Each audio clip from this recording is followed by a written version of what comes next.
Yes. What? This one was called In Minneapolis, My Father. The title kind of bleeds into the first line, so I'll read it again.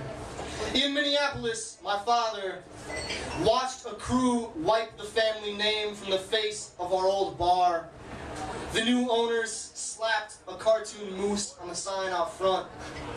If I tell him I love him, either he is holding my little hand while we step across an icy parking lot toward a greasy burger joint, or he is on his deathbed and I still don't know if he can hear me. His lungs, like voices in bars, grow louder over time. Once, drunk at dinner, he said, if only we were more like the dogs. We could smell death's haunches. We could whip the flies with our ears. He went from his mother's house to the army, to his wife, to his mother's house again, and then she died. He watched our old bar transform like a summer afternoon into storm, unrecognizable, hail blinking off the roof and disappearing, nothing broken, everything changed. The bridge across the river collapsed before he did. The laughter that came from him that day did not belong to him. If I tell him Father George is on his way, if I draw a cross on the hospital room wall, if his breath can't fog up the window. Once, in his first apartment, sober, he said, we are dogs. I can't stop licking my lips.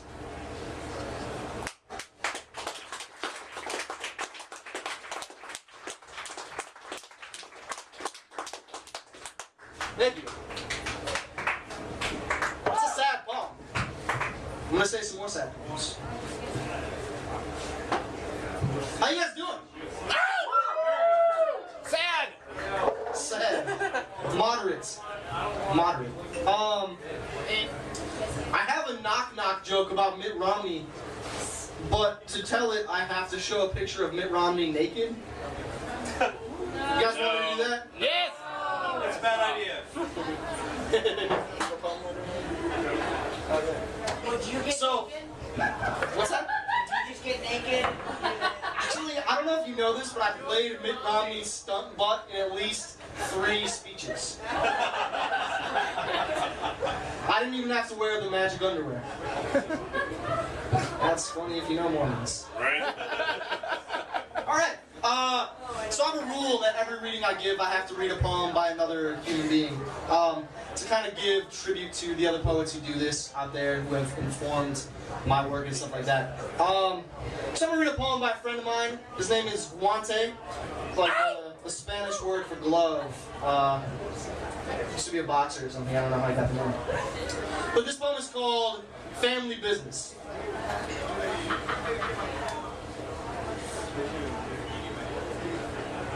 Jackie's been here for 25 years, and he tells me you get used to it. Your nose learns to seal itself when you dive headfirst into an ocean of dust. Your eyes develop nictitating membranes to keep the chemical sprays out. In your hands, they will grow their own gloves, invisible and tough and permanent. I've been a janitor for 3 weeks, and I thought I was made of stronger materials. We play chess in the break room.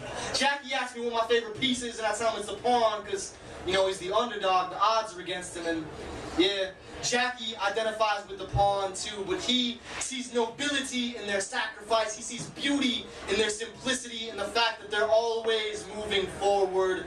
Jackie shambles from room to room, getting twice as much as done as me, but moving half as fast. Sometimes the night shift will fuck with your head like that. Jackie smiles. The saddest face I've ever seen. Sometimes I look at that face and imagine that we are the servants entombed alive with the pharaohs, polishing someone else's gold while our oxygen runs out, dutifully preparing a grand feast for a god who will never be hungry. Jackie says there is honor in this.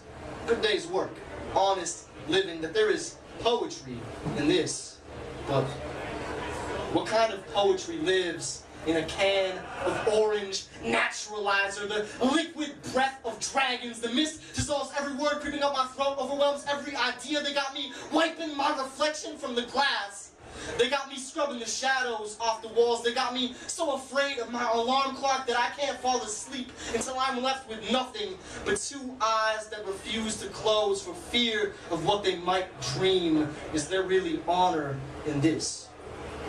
Or is that abstract concept, the carrot, they dangle in front of us pawns to move us across the board? Jackie says he can't think about it like that though. That without us, the people who live and work in this building couldn't function, that we keep the gears turning, and it might not be glamorous, but it's necessary, and fuck it. Maybe he's right. Maybe I'm just some working class kid who somehow hustled my way into college and got delusions of grandeur. Maybe now I'm too good to go into the family business.